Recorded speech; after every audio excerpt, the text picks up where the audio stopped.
प्यारे बच्चों एवं प्यारे मित्रों आज से हम लोग एक नए प्लेलिस्ट की शुरुआत कर रहे हैं। अभी तक हम लोग क्लास पढ़े अपने जो है थ्योरी वाले सब्जेक्टों के लिए।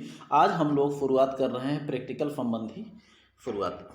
संबंधी अपने जो है सिलेबस का। ठीक है, वैसे मित्रों ये मानकर चलिए कि हर कॉलेजों में, हर महाविद्यालयों में, हर विश्वविद्यालयों में हर अध्यापकों का ये प्रैक्टिकल पढ़ाने का, समझाने का तरीका अलग अलग होता है। ठीक है, और हमने ये भी देखा है कि अपने सब्जेक्ट में या खास करके आर्ट के सब्जेक्टों में क्लास लेने वाले बच्चे बहुत कम होते हैं। बहुत से बच्चे तो ऐसे भी होते हैं जिन्हें तो बाद में पता चलता है कि इसमें प्रैक्टिकल भी है। अब आदमी बेचारे परेशान हो जाते हैं कि प्रैक्टिकल हम कैसे लिखें, कैसे पढ़ें, कैसे समझें। ठीक है, तो उसी को हम एक सामान्य रूप से, सामान्य तरीके से, छोटे स्तर पर प्रैक्टिकल को समझाने का प्रयास आपको हम कर रहे हैं आज से नई प्लेलिस्ट के अंतर्गत। वो भी बीए प्रथम सेमेस्टर से शुरुआत कर रहे हैं। अभी जिनकी परीक्षा चल रही है प्रथम सेमेस्टर की, फिलहाल अभी प्रैक्टिकल एग्जाम्स नहीं हुए हैं, लेकिन फिर भी बच्चों की प्रैक्टिकल की कॉपियाँ तो तैयार हो ही गई हैं। अब बहुत से बच्चे ऐसे भी होंगे जो कि अभी प्रैक्टिकल की कॉपी लिखे भी नहीं होंगे, क्योंकि ऐसा होता है कभी क्लास करने तो जाते नहीं बच्चे, सीरीज के भरोसे रह जाते हैं, किताबों के भरोसे रह जाते हैं। और बहुत से कॉलेज तो ऐसे हैं कि जहाँ पर इनकी किताबें भी नहीं मिलती। तो ऐसे बच्चे जो कि कॉलेज नहीं जाते, जिनके पास कोई फ्रेंड नहीं होता, ऐसे बच्चे जिनके पास फ्रेंड नहीं होते, उनको कापियाँ भी देने में बहुत से बच्चे संकोच इसलिए करते हैं कि उदाहरण के रूप में बहुत से ऐसे उदाहरण मौजूद होते हैं कि बच्चे जो है कापियाँ लेकर चले तो जाते हैं, लेकिन प्रैक्टिकल होने तक जो है वो बेचारा जिसने कॉपी दिया है वो बिना प्रैक्टिकल के ही उस कॉपी देने के लिए मजबूर हो जाता है, अर्थात उसको कॉपी अपनी ही नहीं मिल पाती। तो ऐसी स्थिति में बच्चे कॉपी देने से भी कतराते रहते हैं। ठीक है मित्रों, तो हम इसीलिए इसकी शुरुआत कर रहे हैं। हालांकि आपको हम सामान्य भाषा में और छोटे छोटे प्रश्नों के आधार पर आपको समझाने का प्रयास करेंगे। अगर आप लिखना भी चाहें तो वीडियो को आप रोक कर या स्क्रीनशॉट ले लेकर आप लिख सकते हैं, क्योंकि इतना अधिक देर तक हम उसमें जो है बिल्कुल जैसे लिखाया जाता है उतना तो बोल नहीं पाएंगे, ना उस तरह बोलेंगे। हाँ, वे मजबूर बच्चे जिन्हें जो है किसी प्रकार जिनकी कॉपियाँ तैयार नहीं हो पाती प्रैक्टिकल की, वे अगर चाहेंगे तो इसमें जो है प्रैक्टिकल क्या बोलते हैं, वीडियो को रोक कर लिख सकते हैं। ठीक है, हमने पार्ट में समझाते हुए आपको प्रयास किया है कि आप लोगों की प्रैक्टिकल की फाइल भी कंप्लीट हो जाए, और जहां पर आपके प्रैक्टिकल ना समझ में आता हो वो भी हम प्रयास करेंगे कि आपके समझ में आ जाए। ठीक, बार बार एक चीज़ नहीं समझ में आता है, बार बार आप उसको सुनिए, बिल्कुल समझ में आएगा। इसमें आपको हम जो बीए प्रथम सेमेस्टर का जो प्रैक्टिकल है, इसमें मात्र 4 यूनिट है। ठीक, मात्र 4 यूनिटें हैं, जिनका जो है अध्ययन हम लगभग 5 अध्यायों में हम लोग करेंगे। ठीक, तो इसमें जो अध्याय 1 है, जो मानचित्रीय अध्ययन के नाम से, मानचित्र के नाम से, मानचित्र के बारे में जानकारी के नाम से माना जाता है, तो वही है सेना में मानचित्र का उपयोग, उपयोगिता, महत्व, ये सारी चीज़ें हम इसमें पढ़ेंगे। ठीक है, तो चलिए मित्रों शुरुआत करते हैं। तो अध्याय 1 ये है मानचित्र का अध्ययन। इसमें हम लोग सबसे पहले अगर लिखना चाहेंगे तो, या पढ़ना चाहेंगे तो, सबसे पहले अगर कॉपी में भी लिखेंगे तो मानचित्र की परिभाषा। ठीक, मानचित्र की परिभाषा में हम सिर्फ उतना ही आपको लिखाएंगे जितने की आपको ज़रूरत है।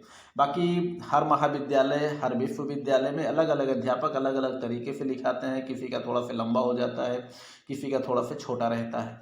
तो जैसा भी होगा हम यहाँ पर बिल्कुल सामान्य तरीके से आपको हम पढ़ाने का या लिखाने का प्रयास आपको करेंगे, और प्रैक्टिकल को समझाने का प्रयास आपको करेंगे। ठीक है, चलिए शुरुआत करते हैं हम लोग। सबसे पहले आप लोग लिखेंगे मानचित्र की परिभाषा। मित्रों इसमें आपको ध्यान देना है कि जो चीज़ हमने लिखा है केवल आपको वही चीज़ें लिखनी है।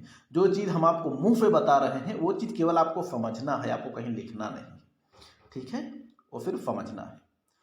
मानचित्र की परिभाषा में आप लोग लिखेंगे, मानचित्र संपूर्ण पृथ्वी अथवा उसके किसी निश्चित भूभाग का किसी समतल सतह या कागज पर निश्चित मापक एवं सांकेतिक चिन्हों द्वारा ऐसा प्रदर्शन होता है जैसा कि वह आसमान या वायुयान से दिखाई देता है। ठीक है, जैसे हम लोगों का भारत का मैप है, आप देखे होंगे, तो भारत का मैप हमारे जो है ग्लोब पर, हमारे पेपर पर, पेज पर जिस तरह दिखाई देता है, समझ लीजिए कि वैसा ही भारत ऊपर आसमान से हवाई जहाज से देखने पर दिखाई देता है। और ऐसा ही ग्लोब, पृथ्वी जो है हम लोग देखते हैं पृथ्वी गोल है, कैसी है ना, तो ये चीज़ें पृथ्वी गोल है, ये चीज़ भी हमको आसमान से ही देखने पर दिखाई दिया है कि हाँ पृथ्वी एक अंडाकार गोलाकार रूप में है। ठीक है, चलिए ये हो गई, पहला आप लिखेंगे मानचित्र की परिभाषा। उसके बाद लिखेंगे आप जो है मानचित्र की विशेषताएं। देखिए मानचित्र में क्या क्या खासियत होती है, क्या क्या विशेषताएं होती हैं। पहला नंबर, मानचित्र हमेशा समतल सतह पर बनाया जाता है। समतल सतह कागज हो सकती है, प्लेट हो सकती है, पॉलीथीन हो सकती है, ठीक है, समतल जगह पर। मानचित्र सदैव निश्चित मापक पर बनाया जाता है। मानचित्र की लंबाई चौड़ाई तथा उसमें प्रदर्शित भूभाग की लंबाई चौड़ाई में एक निश्चित अनुपात होता है।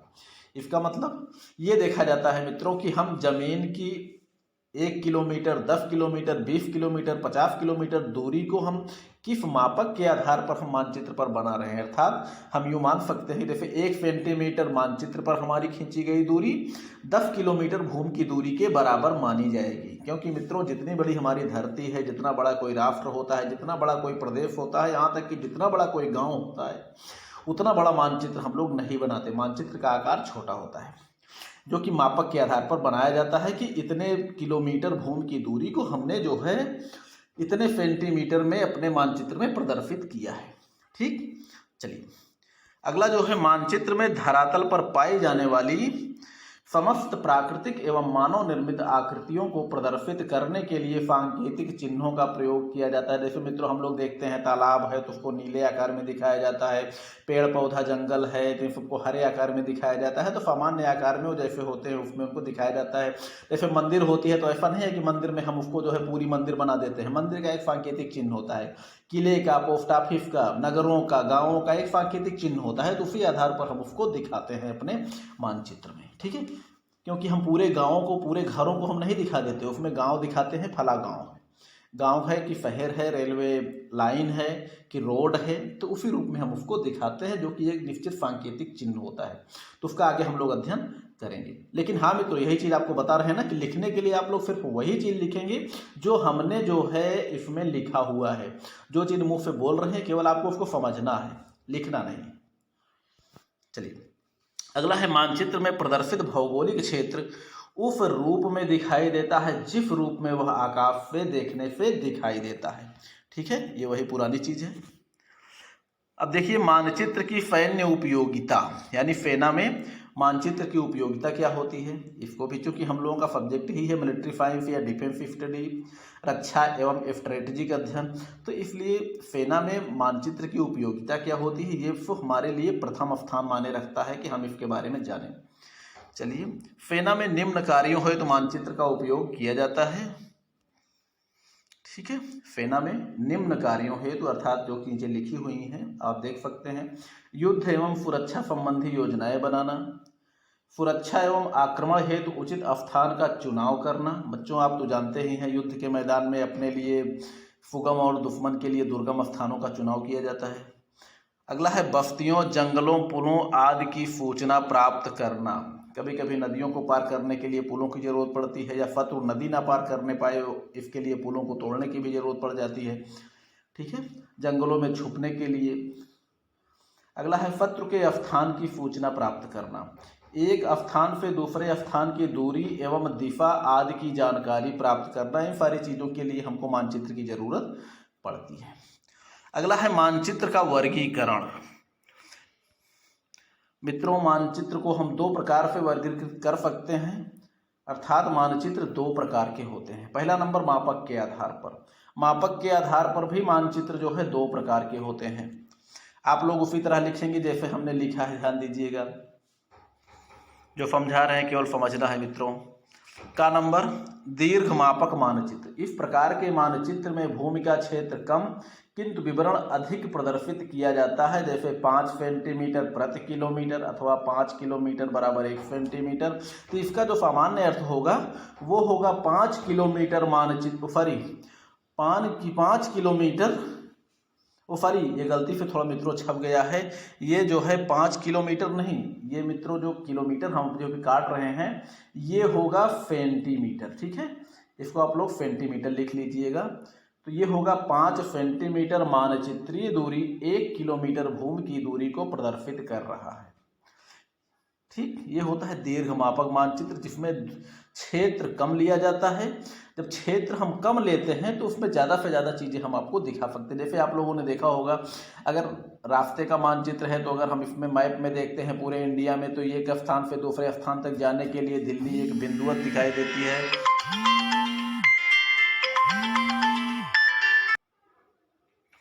ठीक है, तो जैसे अगर हम देखते हैं कुछ चीज़ें ऐसी होती हैं जो कि हमने दिखा दिया बिंदुवत, ये हमारा गांव है। अगर हम उसी गांव का मानचित्र बनाएंगे तो गांव की सारी रोडों को हम उसमें दिखा देंगे, घरों को दिखा देंगे, नदी नाले पर्वत भी होंगे या जो है पहाड़ियाँ होंगी, उन सबको भी उसमें दिखा सकते हैं। तो कहने का मतलब जितना हम भूमि का क्षेत्र कम लेंगे उतने ही अच्छी तरीके से हम उसमें ज़्यादा से ज़्यादा चीज़ों को हम दिखा सकते हैं। तो जो दीर्घमापक मानचित्र होता है, इसी को बाद में हम जब सैनिक मानचित्र के रूप में पढ़ते हैं तो इसी को हम लोग समरतांत्रिक या सामरिक मानचित्र के रूप में जानते हैं।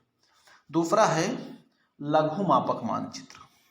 खा नंबर है लघुमापक मानचित्र।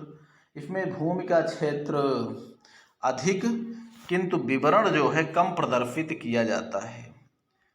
ठीक, भूमि का क्षेत्र जैसे हम अधिक लेंगे तो कम से कम चीज़ों को हम दिखा पाएंगे। गांवों को, शहरों को, अगर नगरों को दिखाएंगे तो बिंदुवत ही दिखा सकते हैं। ठीक, जैसे 1 सेंटीमीटर प्रति 5 किलोमीटर अथवा 1 सेंटीमीटर बराबर 5 किलोमीटर, जिसका सामान्य अर्थ होगा 1 सेंटीमीटर मानचित्रीय दूरी 5 किलोमीटर भूमि की दूरी को प्रदर्शित कर रही है। यानी 5 किलोमीटर जमीन की दूरी को हम 1 सेंटीमीटर मानचित्र 1 सेंटीमीटर की दूरी पर मानकर हमने इस मानचित्र को बनाया है।